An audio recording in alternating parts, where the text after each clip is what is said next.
how to find events notifications settings on VK on Android or iOS phone. Hello guys, in today's video I'm going to show you how to find it easy and quick. First open VK and then click this one here, hub, and now click these three lines.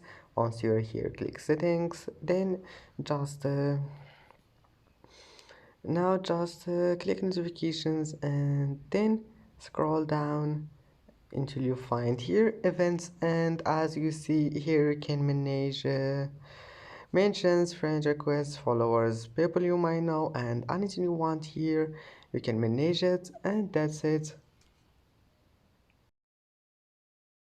And that's it for today's video. If you like this video, please don't forget to like and don't forget to subscribe, and thank you for watching this video until the end, and see you in the next video.